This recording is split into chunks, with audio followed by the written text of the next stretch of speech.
네, 그러면 이어서 계속 하겠습니다. RGBT 고장 진단에 대한 연구는 찾아보시면 엄청 많습니다. 다양하게 있고요. 국내에도 이걸 좀 잘 정리한 논문이 하나 있고요. 해외에도 이것들을 리터레이처럴 서비를 했는 논문이 있습니다. 그 논문들의 내용을 가지고 지금까지 어떤 연구가 있었고 어떤 장단점이 있는지에 대해서 좀 말씀을 드리겠습니다. 우선 여기 나와 있는 앞에 한 3, 4페이지 정도 됩니다. 이 내용들이 워낙에 많아서 한번 보시면 뭐 한 번쯤은 IGBT 쪽 하시는 분은 들어봤었을 건데 저희가 삼상 뭐죠? ABC상 또는 UVW가 됐던 삼상을 그대로 사실 쓰진 않죠. 그걸 제어를 할 때 우리 클라크 트랜스포메이션하고 박 트랜스포메이션을 해서 최종적으로 DQ 코디네이션으로 가져와서 DQ에서 제어를 하게 되죠. 거기 나오는 그 바학입니다. 예, 거기 나오는 그 바학이고요. 거기에서 박 트랜스포메이션 한 상태에서 전류 값들을 이용해 가지고 전류 값들을 좀 그려 가지고 전류 값들이 이런 모양이구나, 그러면 이건 정상, 이거는 고장, 뭐 이렇게 이제 사용하는 방법이 있고요. 요거를 조금 개선을 한 게 노멀라이즈드 DC 커런트 메소드인데요. 이거 사실 뭐 먼저 미리 말씀을 드리면 이게 거의 뭐 좋습니다. 거의 뭐 가장 좋은, 가장 좋은 기법 중에 하나입니다. 요거 빡이 가지고 있는 좀 문제점을 보완한 내용이고요. 요거 거의 두 개 내용이 거의 비슷합니다. 비슷하고요. 그 다음에 요거는 슬로프인데요. 요거는 전류를 얼마나 변화하느냐. 그러니까 뭐 K타임이랑 K-1타임의 뭐 전류량을 보고 요걸 가지고 기울기를 구할 수 있잖아요. K타임의 전류. 그렇죠? 그 다음 K-1타임의 전류. 여기 전류 표시가 되어 있을까요? 이걸 가지고 기울기를 구하고, 그 기울기가 어느 정도 이상이면 정상, 이하면 뭐 고장, 뭐 이렇게 판단하는 겁니다. 그 외에 뭐 여러 가지 방법들이 있는데요. 요 페이지에 있는 내용들은 거의 다 뭐 신호를 매저하거나 또는 내가 알고 있는 모델값 등의 내에 있으면 정상, 그 모델값 밖에 들어가면 고장, 이런 식으로 판단하는 것들입니다. 여기 페이지도 거의 다 마찬가지고요. 근데 요 밑에 오시면 좀 내용이 좀 달라지죠. 스펙트럼 애널리시스 이런 식으로 하면 좀 달라집니다. 그 다음에 여기 보시면 룰 베이스, 비헤비어 룰 가지고 한다, 뭐 이런 것도 좀 다른 방식이고요. 패턴 인식 가지고 어떤 식으로 고장을 해보겠다, 이것도 좀 사실 좀 다른 방법들이 되는 거죠. 마지막으로 보시면 여기 웨블렛이라고 되어 있는데, 웨블렛은 좀 고급스러운 퓨리에 트랜스폼이라고 보시면 쉽게, 고급스러운 퓨리에 어려운 좀 퓨리에 트랜스폼의 상위 호환입니다. 퓨리에 트랜스폼이 가지고 있는 문제점을 좀 해결한 주파수 해석법이 되고요. 그 웨블렛 같은 기법을 이용하고 거기에다가 웨블렛을 했는 데이터를 뉴럴 네트워크라든지 퍼지에다가 넣어가지고 다시 데이터를 해석하는, 가공하는 그런 데이터 기반 기법들이 되겠습니다. 이것들은 다 데이터 기반들이 되겠고요. 데이터 기반 고장 진단 기법들이 되겠습니다. 그죠? 이런 내용들이 있고요. 이런 내용들을 제가 모두 다 이야기를 해드릴 수는 없고요. 이게 여기 나와 있는 것만 한 20가지 정도가 되거든요. 모두 다 이야기는 못 해드리고, 이 중에 몇 가지들에 대해서 좀 방법들을 이야기를 해드릴 거고, 그 다음에 어떤 방법이 좀 서로 장단점을 비교해서 좋은지 그런 이야기를 해드리겠습니다. 여기도 또 있죠. 모델 베이스. 넘어가도록 하겠습니다. 여기도 룰 베이스, 익스퍼트 시스템. 넘어가도록 할게요. 우선 이야기를 하려면 우선 기본적인 그 삼성 인버터 제어에 대한 기본을 좀 말씀을 드려야 돼서, 아마 뭐 이 분야에 일하시는 분은 아주 익숙하신 내용이고요. 뭐 아마 저보다 더 잘 아실 것 같고요. 그 다음에 뭐 또 제어랑 또 관계없이 또 설계 소프트웨어 계신 분은 이게 또 좀 생소한 내용일 수도 있습니다. 근데 이걸 좀 말씀을 드려야지 나중에 여러분들이 충분히 뒤에 나오는 내용을 좀 따라갈 수 있기 때문에 우선 개념적으로만 좀 말씀을 드리겠습니다. 우리나라에서 현재 공급되고 있는 전압은 삼상 380V죠. 삼상 300 80V 전압이 우리 가정은 아니고 공장에다가 다 거기다 공급이 되고 있습니다. 이 삼상 전압이라는 거는 여기 있는 것처럼 우리 뭐 AC 전압 뭐 아시다시피 AC 전압 뭐 이렇게 변화하는 얼터네이티브 커런트 이렇게 변화하는 거죠. 60Hz로 변화하는 거. 이거 우리 다들 아시다시피 뭐 60Hz 맞죠? 60Hz AC 전압 이렇게 씁니다. 뭐 여기 꼭대기 전압이 나와 있고. 삼성이라는 거는 요렇게 변화하는 게 총 3가지가 있다는 거죠. 예, 3개가 있다는 얘기입니다. 그래서 요 기본, 여기 빨간 거, 여기 빨간 게 U라고 되어 있죠. 이게 기본, 이게 기준이 되고요. 이게 기준이 되고요. 요거보다 120도 늦게, 맞죠? 120도 늦게 출발하는 녀석, 한 게 있고요. 또 요거보다 또 120도 늦게 출발하는 녀석이 이렇게 한 게 되어 있습니다. 그래서 각각이 이렇게 기준으로 놓고, 이렇게 얘를 기준으로 놓으면 120도, 120도 이렇게 뭐 U, V, W 이렇게 됩니다. 예, 120도 간격으로 움직이는 신호 3개가 우리 뭐 공장으로는 이제 공급이 되죠. 예, 이런 거를 우리 삼상 전원이라고 합니다. 120도 위상차를 가지는 AC 전원이 공급되고 있고요. 그 각각을 UVW라고 이렇게 이름을 붙입니다. UVW는 우리 공급 전압, 상전이라고 하죠. 뭐 발전소에서 우리 가정으로 올 때 UVW라고 하고요. 그거 말고 우리가 만들어낸다면 뭐 이거 뭐 이름을 붙이기 나름인데 뭐 이걸 ABC라고 붙이기도 합니다. ABC. UVW는 발전소 공급 전압을 주로 부를 때 그리드 측 전압을 호칭할 때 UVW라고 합니다. 그렇죠? 그럼 이 삼상 전압이 있습니다. 이 상이 3개고 맞죠? 120도 위상차를 가진 전원 소스가 3개가 있는 거죠. 이 3개를 각각 다루기가 싫어가지고 이걸 변환을 합니다. 클라크 트랜스포메이션이라고 하는데요. 이걸 변환을 해서 2개짜리로 만듭니다. 이상으로 만듭니다. 변환식은 뒤에 가면 나오고요. 이상으로 하면 그때 우리 이름을 알파, 베타라고 부릅니다. 상이 좀 줄어들었죠. 정보가 3개였는데 ABC 또는 UVW 3개였다가 알파, 베타 2개를 줄였으니까 좀 좋은 거죠. 예, 점점 정보가 줄어가고 있습니다. 이게 클라크 트랜스포메이션이라고 부르는 거고요. 거기에다가 사실 한 번 더 합니다. 클라크 트랜스포메이션 했던 거를 파악 트랜스포메이션을 합니다. 여기에는 요 위상 정보를 집어넣어요. 위상 정보를 집어넣으면 위상 정보를 집어넣어 가지고 위상 성분으로 분해를 합니다. 분해를 하면 여기 있는 것처럼 DQ가 나옵니다. DQ가 나옵니다. 그럼 여기 보시면 얘는 뭐예요? DC가 되죠. 갑자기. 네, DC가 됩니다. 그러니까 위상으로 얘를 쪼개가지고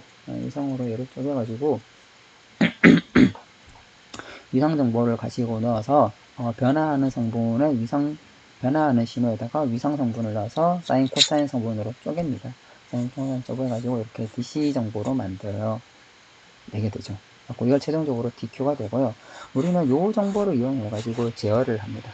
삼상제 하시는 분은 다 DQ 트랜스포메이션을 하시죠. 최종적으로 이렇게 되는 거죠. 그래서 UVW가 알파 베타로 바뀌고요. 그 알파 베타가 DQ로 바뀌게 됩니다. 그러니까 요 노테이션만 좀 기억해 주시면 될 것 같고요. 뭐 어떻게 바뀌느냐?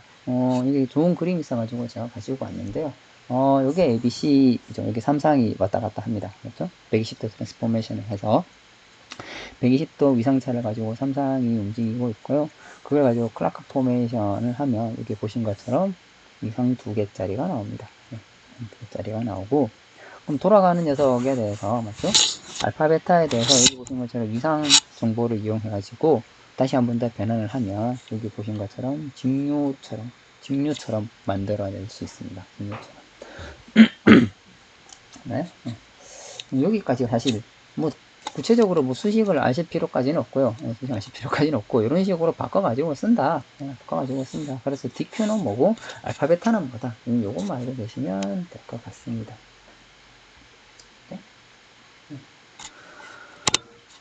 그래서 최종적으로는 이제 이런 방법으로 쓰죠. 최종적으로는 요게 이제 공급이 되고요. 삼상 전원이 공급이 되고 요거를 클라크 포메이션에서 알파 베타로 바꿉니다. 알파 베타 이상으로 바꾸고요. 그걸 한 번 더 변환하면 여기 있는 것처럼 DC 링크로 바뀌죠. 그러니까 DC 전압으로 바뀝니다. DC 전압으로 바뀌고 여기서 어떻게 우리 그러면 현재 현재 상태를 DC로 바꿔가지고 정보가 주면 여기서 제어를 하죠. 아마 한쪽 축을 0으로 놓고 사실 제어를 합니다. Q를 0으로 놓든 D를 0으로 놓든 한쪽 축을 0으로 놓고 제어를 시작을 하죠.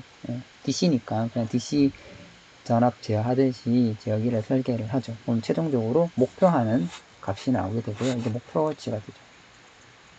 목표치는 아니고 이게 제어 값이 되겠네요.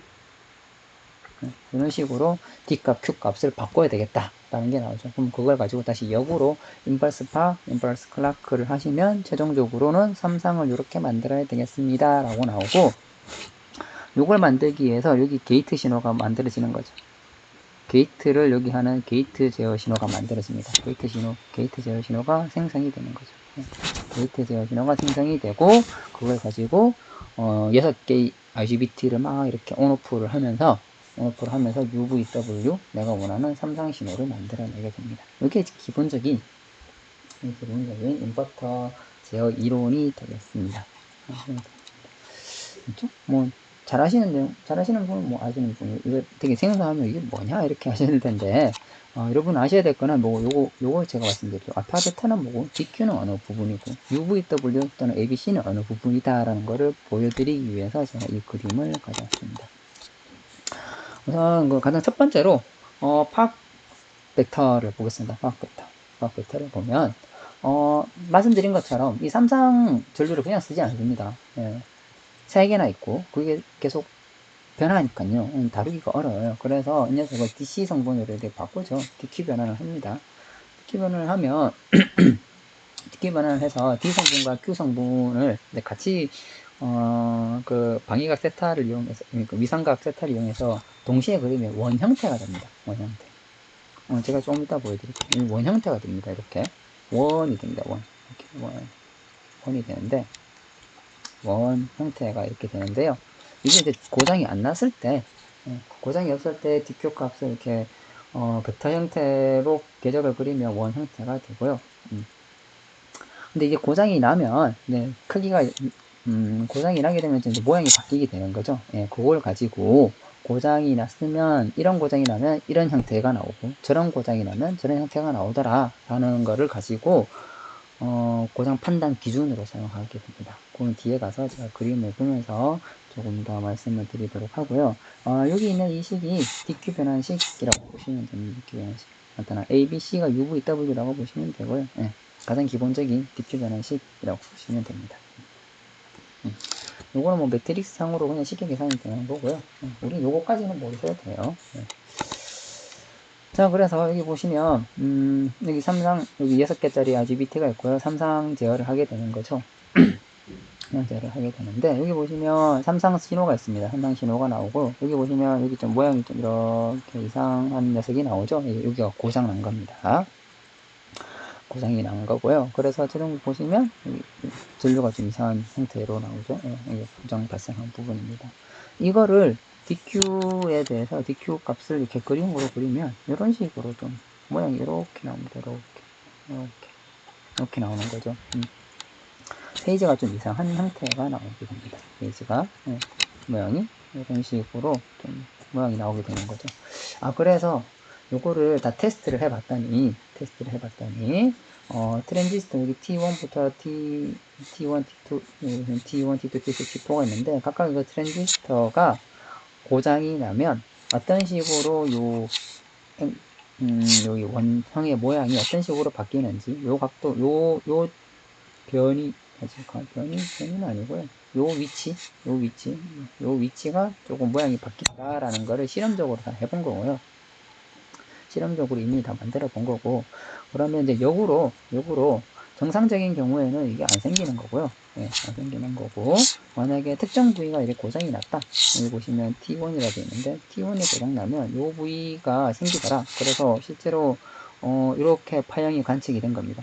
파형 관측이 되면 이거는 T1이구나 라고 이제 역으로 판단을 하게 되는 거죠. 역으로 이런 식으로 판단을 하는 겁니다.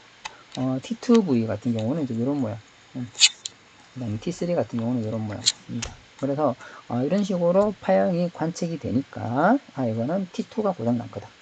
이런 식으로 관측이 됐으니까 T3가 고장 난 거다라고 이제 고장을 진단하게 됩니다. 아주 뭐 경험적인 방법에 의한 겁니다. 그래서 이게 팍 벡터 메서드가 되고요. 요거를 조금 보완한 방법인데요. 여기 보시면 여기 x가 a, b, c라고 되어 있잖아요. 이거 3상을 다 얘기하는 겁니다. 하고 감마 x라고 되어 있으면 감마 a도 있고요, 감마 b도 있고, 감마 c도 존재하죠. 그 다음에 여기 커런트, 여기가 a, 커런트 에버리지, 평균 전력을 구하게 됩니다. 평균 전력, 그렇죠? 평균 전력을 구하게 되는 거고요. A1은 다시 이렇게 구하시면 되고, A1도 여기 보시면 x가 a, b, c로 가는 거죠. 그럼 A1a가 존재하는 거고, A1a, B1A 이런 것들이 다 존재하게 되는 거죠. 하고 감마 A를 구할 때는 A1A랑 B1A가 필요한 거고, 그렇죠? 뭐 이거 별건 아니고요. 이런 식으로 요거 한번 좀 옛날에 한번 여러분들 기억이 나시려나? 네, 안 나시겠죠. 이거 이제 퓨리에 트랜스폼 같은 거를 하면 여러 성분들의 조합으로 나타나는 거잖아요. 네, 퓨리에 성분이 여러 주파수 성분들의 조합으로 특정한 신호를 만들어내는 건데, 이건 이제 기억이 나시죠? 네. 하고 그 중에서 첫 번째 성분, 퍼스트 오더 하모닉 성분을 가져온 겁니다. 퍼스트 오더 하모닉 성분만. 첫 번째 하모닉 성분만, 성분이 크기가 얼마인지만 가져온 게 A1X, B1X가 됩니다. 자, 이렇게 해서 이거 감마를 만들어내는 거죠. 감마. 그래서 한마디로 얘기하면 전류의 평균을 하모닉스 성분이 어느 정도인지로 나눈 거예요. 네. 하모닉 성분이 얼마 정도 있냐, 하모닉 성분이 많냐 적냐를 가지고 이제 구하는 겁니다. 그래서 여기 보시면 여기 값이 있는데, 이런 기준값을 가지고 요 감마 x가 크면, 감마 x 0보다 크면 D1x를 만들고요. 감마 x가 뭐 절대적인 크기가 뭐 0.45보다 크면 1 이렇게 만드는 거죠.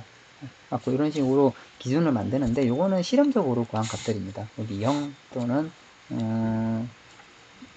0.45가 있는데, 요거는 좀 실험적으로 구한 값이고요. 요런 기준값보다 크면 이제 고장이 있는 것 같다 판단하는 거고, 여기 D 값이 0이 나오면 이제 고장이 없는 거예요. D 값이 0이 나오면 없는 겁니다. 그럼 감마 x가 0보다 작거나 또는 감마 x의 절대값이 0.45보다 작거나 하면 고장이 없는 거고요. 여기 방금 말씀드린 것처럼 감마는 전류의 평균값을 이거 하모닉스로 나눈 겁니다. 그렇죠? 하모닉스 나눈 거고, 이 값이 이제 작아지려면 하모닉스가 커야 되는 거죠. 그렇죠? 평균 전류를 쉽게 저 식을 그냥 해석을 하면 전류 평균 값을 하모닉스 개수로 나눈 거죠. 퍼스트 오더니까 하모닉스로 나눈 겁니다. 하모닉스 개수로 나눠가지고 하모닉스 성분이 얼마나 있냐를 보는 거예요. 하모닉스 성분이 얼마나 있냐. 하모닉스 성분이 얼마나 있냐, 그걸 가지고 고장이 맞냐 안 맞냐를 보겠다라고 생각하시면 됩니다. 그래서 최종적으로 이런 식으로 조합이 나오는 거죠. 그래프에서 고장가 어떤 스위치가 6개 스위치가 있죠. 어떤 스위치가 고장이 났는지를 볼 수 있습니다. 만약에 T1 고장이라고 하면 이렇게 0, 1이 나오면 T1 고장이 되는 거죠. T3 고장이라고 하면 0, 여기 D1B가 0이고 D2B가 1일 때 T3 고장입니다. 그러니까 이런 식으로 여기 D 값을 가지고 값을 조합하는 그 값을 보고 어떤 게이트가 고장이 났는지, 어떤 IGBT가 고장이 났는지를 역으로 추정할 수가 있습니다. 그 다음에 세 번째는 슬럼프 메소드인데, 슬럼프는 뭐 아시다시피 이게 기울기를 뜻하잖아요. 이게 기울기를 뜻하는 거고, 얘는 알파 베타를 씁니다. 한마디로 클라크 트랜스포메이션만 했을 때 나오는 알파 베타 신호가 있을 거고요. 알파 베타 값을 가지고 그 값을 B를 구하는 거죠. 그러니까 이제 어떤 말이냐면, 현재가 뭐 K라고 하면, 이건 현재라고 하시면 K-1은 이제 과거가 되겠죠. 한 스텝 전이 됩니다. 과거가 되고. 알파의 변화량, 맞죠? I 알파의 변화량, I 베타의 변화량을 가지고 기울기를 만드는 거죠. 이게 맞죠? 기울기가 되겠죠. 알파 베타가 어떤 식으로 서로 연관이 있느냐를 보는 거니까 이게 기울기가 됩니다. 그죠? 갖고 이걸 보시면 정상적인 상태일 때는 이게 모양이 이런 식으로 원이 서클, 깨끗한 서클이 나옵니다. 이게 헬시한 상태고요. 누가 고장 났느냐에 따라 가지고 이런 형태 또는 이런 형태가 나온다 라는 거를 이제 해본 거죠. 그래서 실시간으로 요 값을 계속 구합니다. 뭐 알파 베타에 뭐 클라크 포메이션 하면 바로 나오니까요. 클라크 포메이션 했는 알파 베타, 그 다음에 현재값 알파, 가격값 알파 값 가지고 그냥 단순 칼큘레이션 계산만 하면 얼마든지 값을 구할 수 있고요. 이런 값들을 이용해 가지고 어떤 IGBT가 고장났는지를 이제 판단할 수 있는 거죠. 그래서 보시면 기울기 값이 여기 보시면 0과 양수죠. 예, 양수 0과 이렇게 양수인 사이. 그다음 이거는 음수가 되는 거죠. 예, 음수가 되는 거고 기울기가 아니면 요 사이에 있을 수도 있죠. 예, 그렇죠? 아니 기울기가 없을 수도 있고요. 그래서 기울기가 어떤 식으로 나왔냐에 따라 가지고 UVW 뭐 ABC가 됐다, 뭐 UVW가 됐다. 여기 보시면 이렇게는 두 개가 고장이다. 이런 기울기가 나타났다는 거는 이 두 개가 고장이다. 그 다음에 만약에 이런 기울기가 나타났다는 얘기는 여기가 W가 W 쪽에 있는 IGBT가 고장이다 라고 이제 판단을 하는 겁니다. 그렇죠? 이런 식으로 해서 만들었는 결과를 가지고 어떤 IGBT가 고장이 났는지 이제 역으로 이제 찾아가는 방법이 되겠습니다. 자꾸 논문에 보시면 시뮬레이션 결과가 하나 있는데요. 여기 보시면 이렇게 되는 거죠. 이렇게 되는 겁니다. 근데 이 부분들이 이제 다 고장으로 인식이 되는 거죠. 앞에 보시면 고장이 났을 때는 이렇게 조금 더 샤프하다고 해야 되나? 네, 기울기가 좀 더 크고요. 여기 보시면 이제 기울기가 좀 완만해진 거죠. 여기 이제 완만해졌다는 얘기는 이게 곧 결국은 고장이다 라고 이렇게 고장으로 요 부분이 있을 때 이제 고장으로 인식을 하게 됩니다. 그렇죠? 또 다른 방법으로는 커런트를 바로 재는 방법이 있습니다.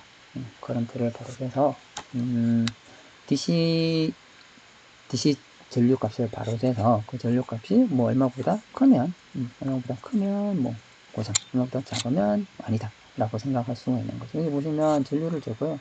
전류를 재는데 그냥 재면 그렇죠. 그 몇 개? 평균을 구합니다. N개를 평균을 구하는 거죠.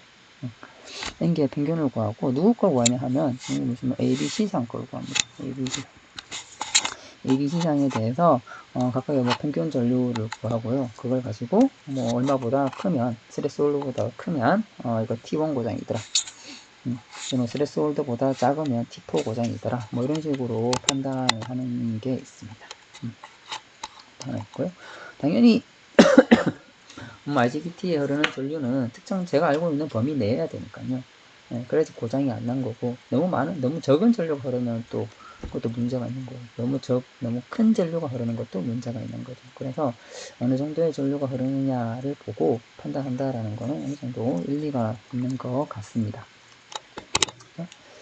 그 다음에 이건 조금 어려운 방법인데요. 한번 보시면 볼까요?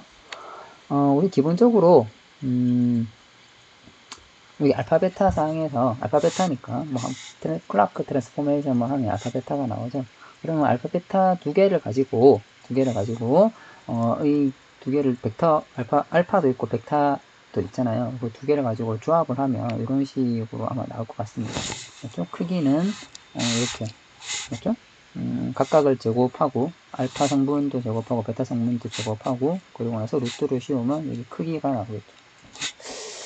크기 성분이 나올 것 같아요.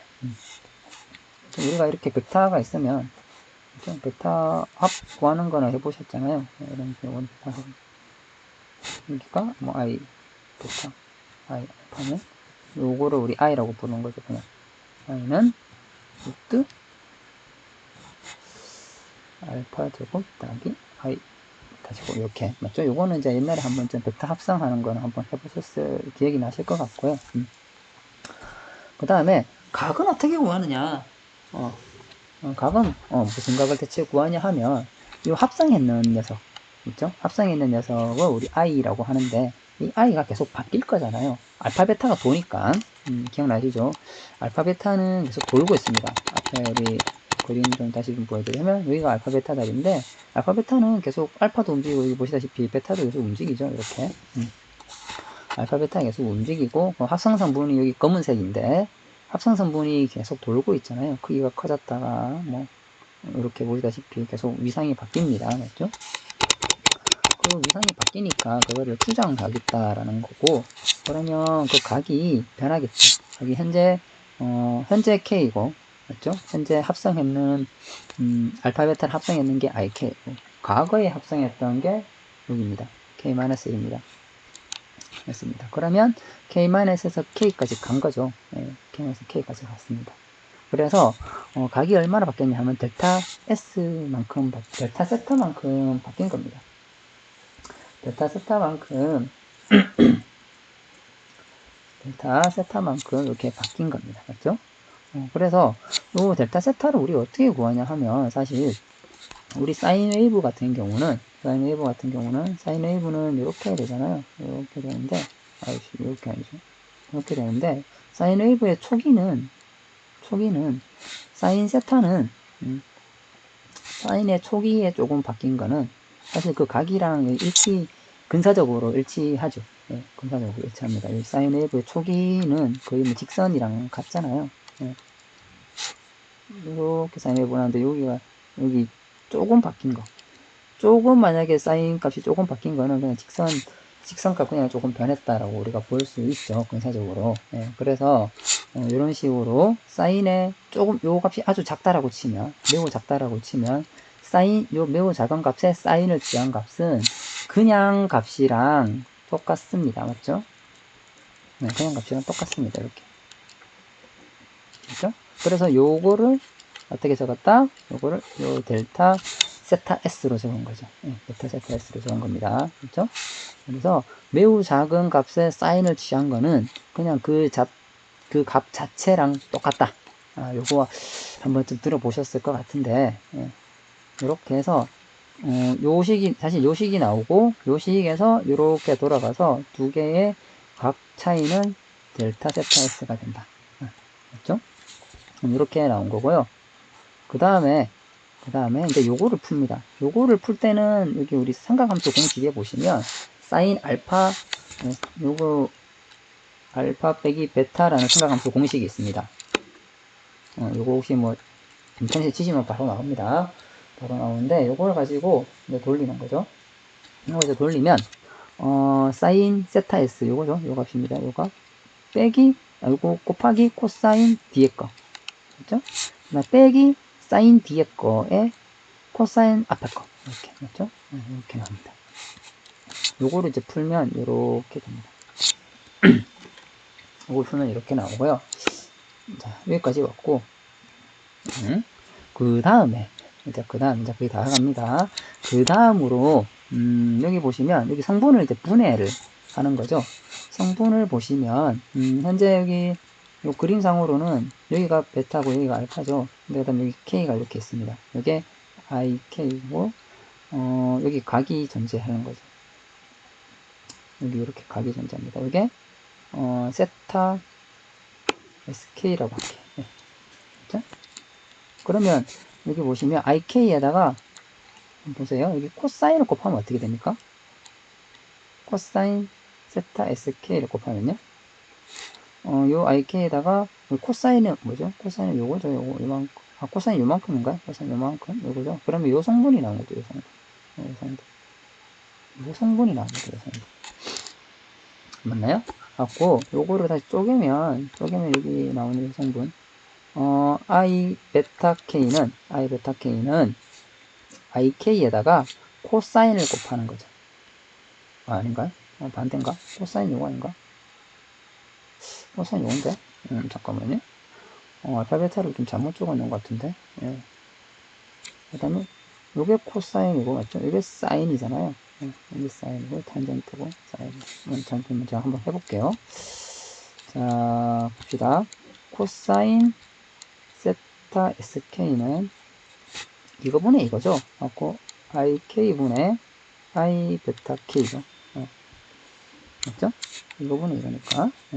자, 그래서 i 베타 k는, 맞네요. i 베타 k는, 이거 좀 이상한데요. 이거 알파 베타가 바뀐 것 같습니다. 그렇죠? 알파 베타가 바뀌는 것 같아요. 알파 베타가 좀 바뀐 것 같습니다. 그래서 요거를 이쪽으로 곱하면 되죠. 그러면 i 베타 k는 ik 코사인 세타 sk가 됩니다. 네. 이렇게 나오는데요. 저 같은 경우는.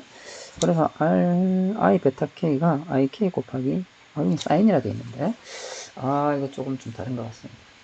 아마 이거 축이 조금 달라서 이렇게 결과가 나올 수도 있고요. 네. 어쨌든 과정은 이렇게 되는 겁니다. 과정은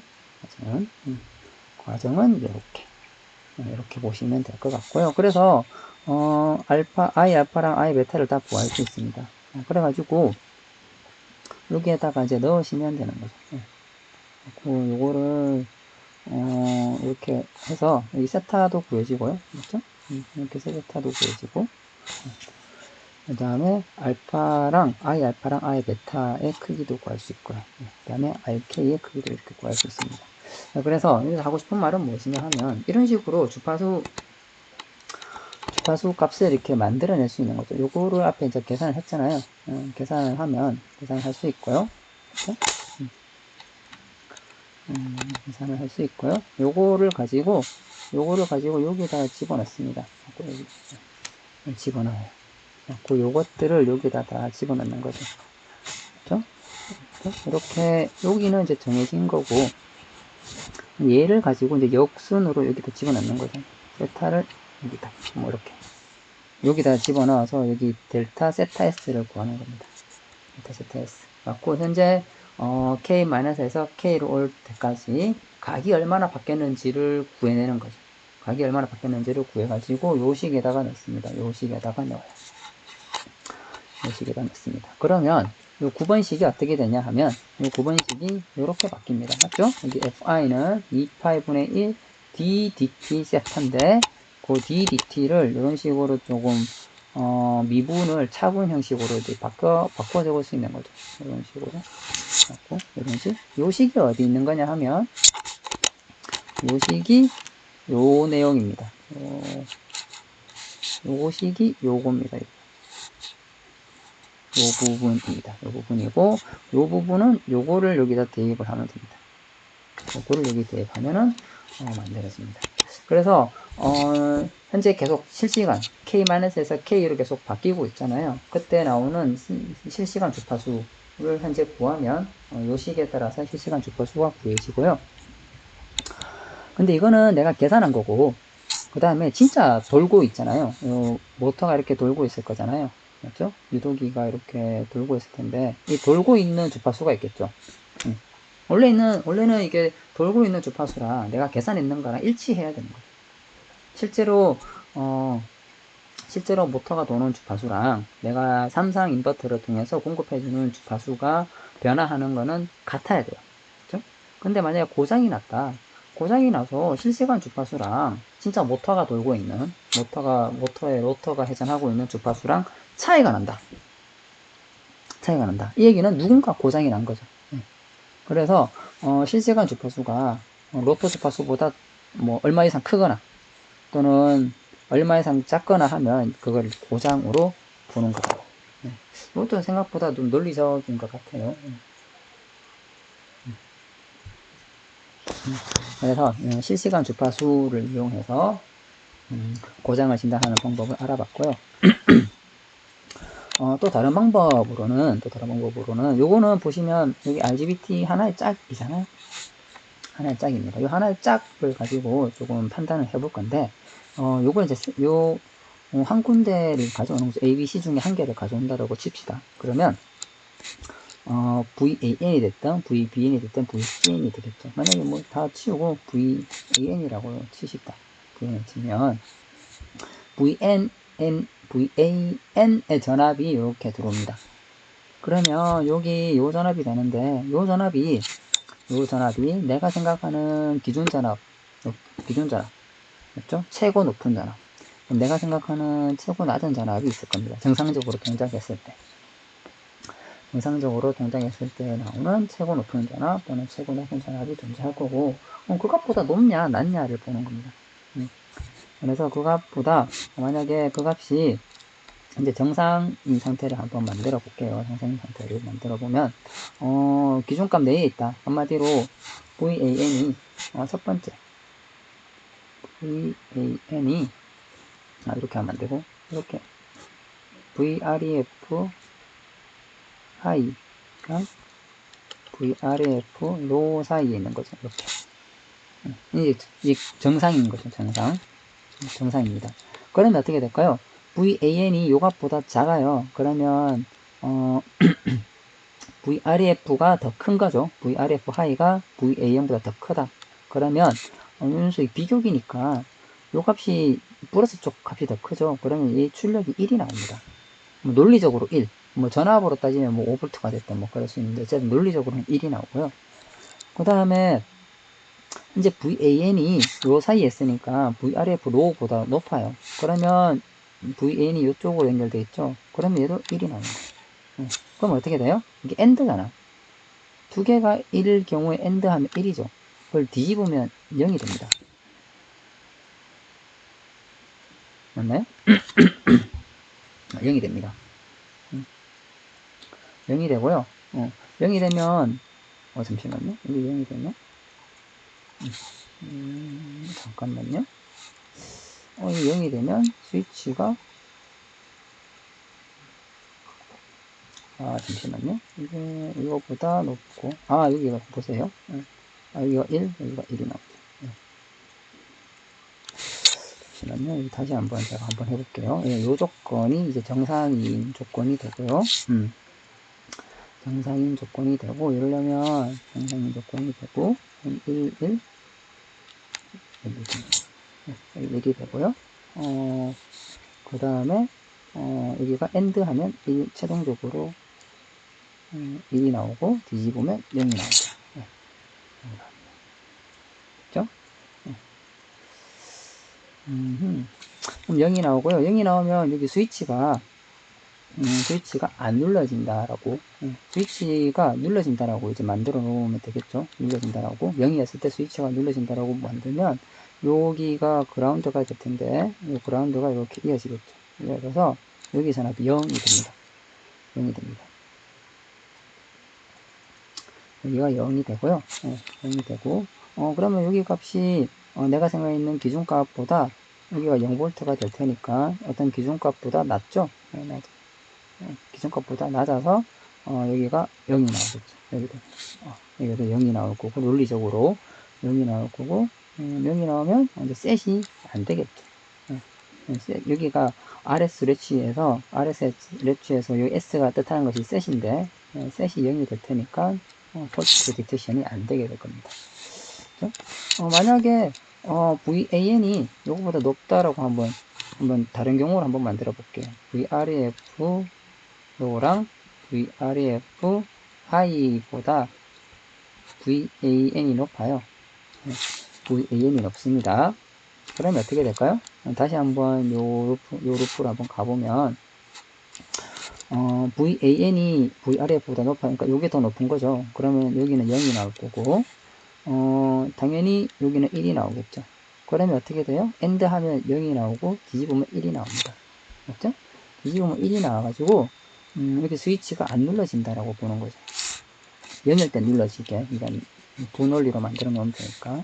그러면 스위치가 안 눌러지면 어떻게 돼요? 여기 전압이, 여기가 그라운드가 안 되고, 여기 요거 때문에 이렇게 충전이 이렇게 나겠죠. 전압이 쭉 차게 됩니다. 여기 쭉 차겠죠, 전압이. 쭉 차면 내가 특정 기준 전압보다, 있죠? 기준 전압보다 FR이 높아지게 됩니다. 그러면 셋이 되겠죠. 여기 셋이 딱 되는 순간이 나오고, 그러면 폴트 디텍션에 1이 탁 들어옵니다. 그렇죠? 이렇게 되는 경우가 발생을 하죠. 생각합니다.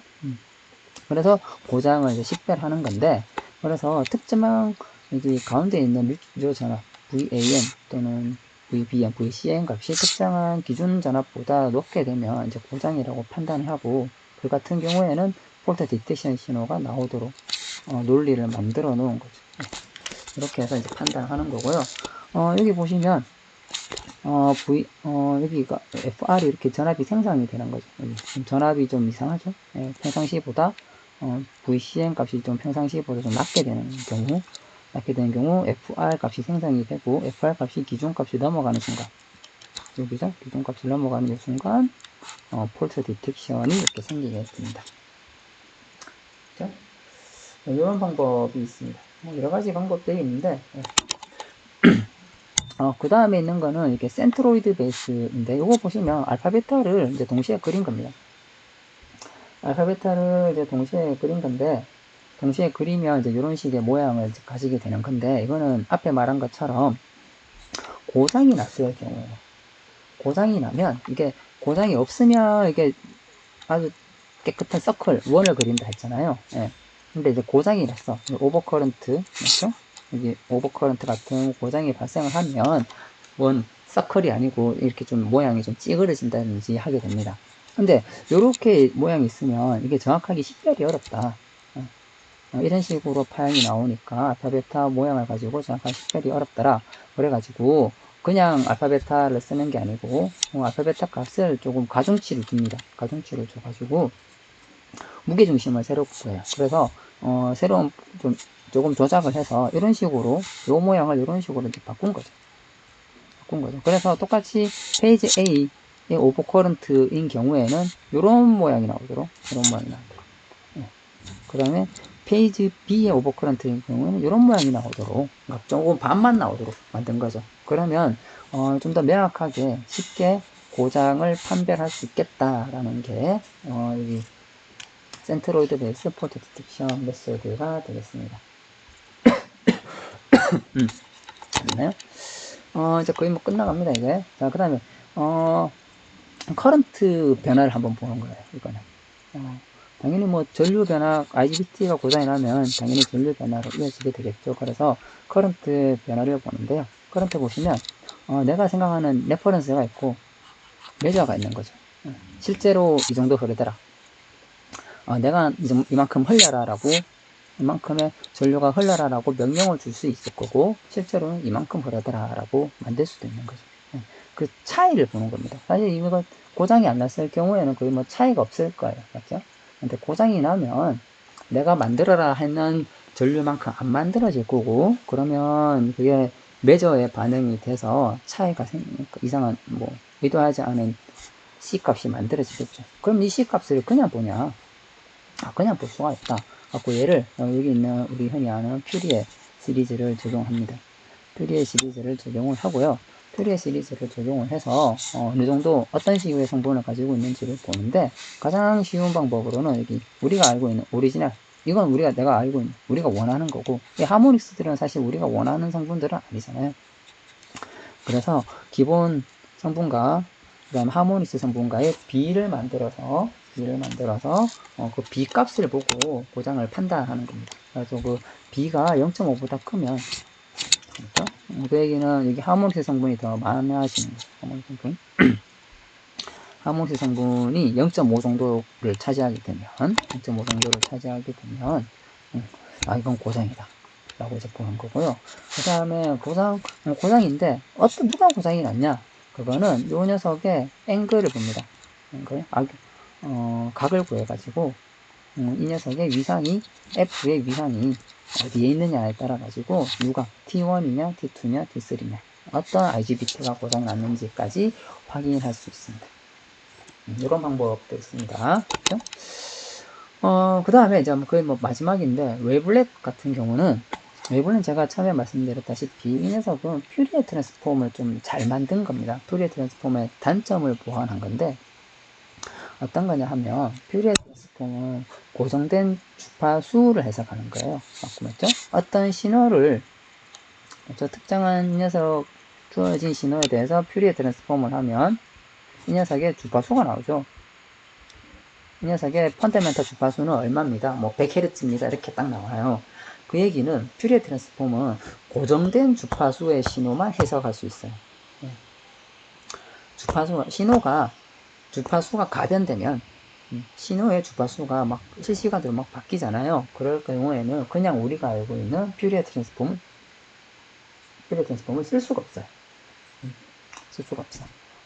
그래서 사람들이 어떤 걸 만들었냐 하면 첫 번째로 숏타임 퓨리에 트랜스폼이라고 해서 짧은 시간만 계속 퓨리에 트랜스폼 하는 거야. 요만큼만 한번 하고 또 다른 시간에 또 다른 주파수를 바꿔가지고 퓨리에 트랜스폼을 하고 또 다른 시간에 또 주파수를 바꿔서 퓨리에 트랜스폼을 하는 거예요. 그래서 숏타임 퓨리에 트랜스폼을 하면 어떻게 나오냐 하면 여기 보시다시피 얘는 주파수가 좀 낮죠.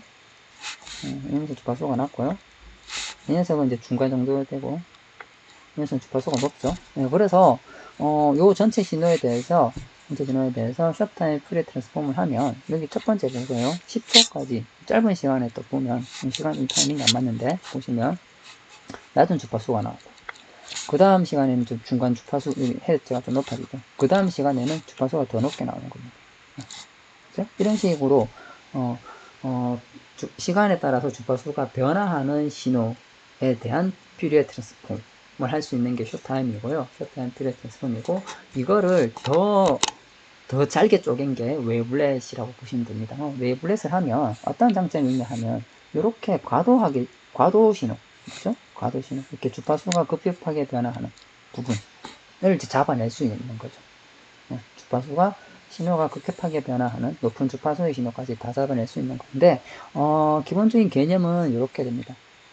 원 신호에 대해서 여기 보시다시피 빨간색이 이제 컨볼루션 같은 계산을 하게 되는 신호인데 여기 보시면 아주 짧은 주파수, 고주파부터 낮은 주파수까지 계속 퓨리에 트랜스폼을 여러 번 한다라고 보시면 되는 거죠. 높은 주파수를 넣고 퓨리에 트랜스폼, 중간 주파수를 넣고 퓨리에 트랜스폼, 낮은 주파수를 넣고 퓨리에 트랜스폼을 합니다. 그렇게 해서 원래 신호 이 녀석이 대체 어떤 성분이 주파수별로 어떤 성분이 있는지를 다 확인을 해보는 거죠. 이건 이제 웨이블렛이라고 합니다. 그럼 이런 웨이블렛을 해서 스테이터 젤리에다가 웨이블렛을 넣어요. 그러면 퓨리에 트랜스폼을 했는 것처럼 정보가 여러 가지가 나옵니다. 어떤 낮은 주파수 성분은 얼마, 높은 주파수 성분은 얼마 이런 것이 나오겠죠. 그 다음에 요 특성을 가지고 뉴럴 네트워크에 집어넣어 가지고 얘를 학습을 시킵니다. 학습을 시킬 때는 뭐 예전 한 번쯤 들어보셨을 것 같은 백프로파게이션을 가지고 당연히 학습을 하죠. 그러면 여기 웨이팅이랑 여기 바이어스를 바꾸는 거죠. 웨이팅이랑 바이어스를 바꿔가지고 그래서 학습을 시킵니다. 그러면 정상적인 상태일 때에 대해서 학습을 다 시킵니다. 그럼 이건 정상적인 상태, 이건 고장인 상태, 이런 식으로 해서 웨이팅과 바이어스를 학습을 시켜서 만들어내고요. 그걸 가지고 실제로 시뮬레이션을 한번 해본 거죠. 학습을 다 시켜놓은 상태에서 새로운 데이터셋을 여기 뉴럴 네트워크에다가 준 겁니다. 뉴럴 네트워크에다가 주면 이제 이런 식으로 판단을 하는 거죠. 뉴럴 네트워크가 여기 이렇게 보시면 이렇게 로폴트인 경우, 그렇죠? 이런 식으로 여기 보시면 뉴럴 네트워크 여기 이렇게 높은 값, 여기 뉴럴 네트워크 이렇게. 그다음에 여기 보시면 뉴럴 네트워크 여기만 값이 높죠. 이런 경우에는 뉴럴 네트워크 값이 높게 나옵니다.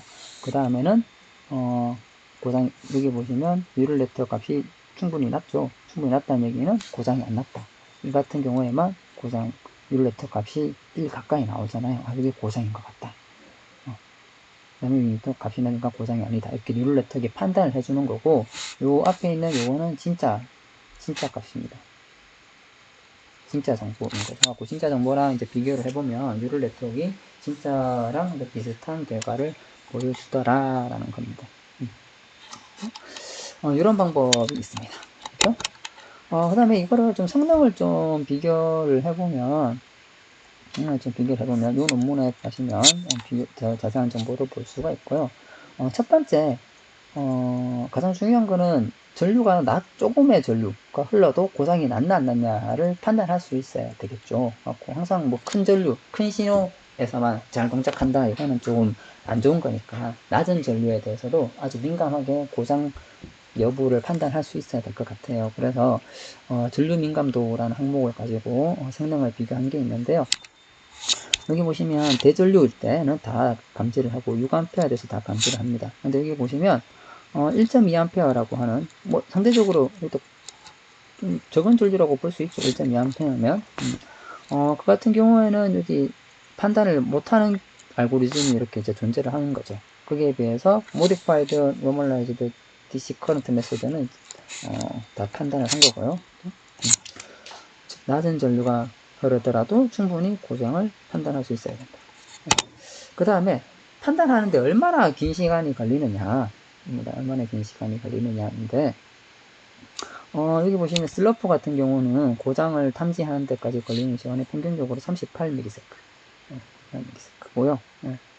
그 다음에 노멀라이즈드 DC 커런트는 18ms라고 알려져 있습니다. 그 다음에 여기 보시면 DC 커런트 메서드인데요. 이거 같은 경우는 당연히 뭐 알 수 있다시피 전류가 높을수록 빨리 탐지하겠죠. 신호가 빨리 잡힐 테니까. 그렇죠? 이거 좀 당연한 얘기고요. 그 다음에 성능 중 하나가 중요한 성능 중 하나가 거짓 알람을 제거를 해야 되는 거죠. 그 다음에 알람 실패는 최대한 작게 만드는 거고요. 그러니까 거짓 알람이라는 것은 정상인데 여기 보시면 까만색 테두리 안에 있습니다. 까만 테두리 안에 있는데 정상입니다. 정상인데 정상이 아니고 고장이다라고 판단하는 경우에 그러니까 잘못한 거죠. 잘못 판단한 겁니다. 그 다음에 알람 실패는 여기 빨간색 테두리에 있는 건데, 빨간 테두리에 들어있어야 되는 건데, 여기 고장이라고 판단을 못하고 정상으로 생각하는 거예요. 갖고 알람을 알려줘야 되는데 알람을 못 알려준 경우입니다. 이런 경우가 이제 하죠. 그래서 가장 좋은 거는 거짓 알람을 줄이는 거고요. 알람 실패도 줄이는 건데 이게 사실 둘 다 줄인다는 건 사실 되게 어려운 문제죠. 민감하게 만들면 알람 실패를 줄일 수 있습니다. 근데 대신에 거짓 알람이 올라갈 거고요. 둔감하게 만들면 거짓 알람은 줄여드는데 대신 알람 실패도 똑같이 올라가겠죠. 사실 두 개를 적당하게 절충한다는 게 사실 쉽지만은 않은데요. 갖고 거짓 알람 제거 성능을 좀 비교해 보면, 그러니까 거짓일 경우에는 버려야 되잖아요. 어떻게 버리냐 하면 데드 타임을 주는 거죠. 좀 시간을 둬서 조금 있다가 확실해지면 알람을 울리도록 하는 거예요. 그러면 이제 거짓 알람을 제거하고 진짜 알람만 울리게 되는데, 그래서 데드 타임을 이제 데드 타임을 많이 주면 알람이 늦게 일어나겠죠. 그러면 폴트 디텍션이 지연이 됩니다. 그렇죠? 그래서 데드 타임을 최대한 줄이면 줄일수록 좋아요. 갖고 데드 타임을 비교해 보니까 노멀라이즈드 DC 커런트가 3ms 정도가 되더라. 다른 거는 뭐 5, 6, 10이 있었습니다. 그렇죠? 그다음 최종적으로 비교를 해보면 여기 이제 모디파이드 노멀라이즈드 DC 커런트가 데드 타임이 한 3ms 정도 안에서 딱 돌아갔습니다. 그렇죠? 그래서 여러 가지 알고리즘의 성능을 좀 비교를 했는데요. 그걸 좀 했는 결과를 좀 요약해서 보여드리면, 노멀라이즈드 DC 커런트 메서드가 생각보다 되게 성능이 좋았죠. 효과도 좋고, 그 다음에 거짓 알람에 대해서도 조금 좋고요. 맞죠? 데드 디텍션 타임도 그렇게 길지도 않고, 그 다음에 구현하는 방법도 싫고요. 삼상에다가 적용할 수도 있고. 그렇죠? 그래서 여러 방법 중에 노멀라이즈드 DC 커런트 메서드가 현재로서는 좀 가장 좋은 방법인 것 같다라고 현재 논문상으로는 확인이 되고 있습니다. 그렇죠? 자, 그러면 여기까지 하고 제가 또 잠깐 끊었다가 마저 진행을 하도록 하겠습니다.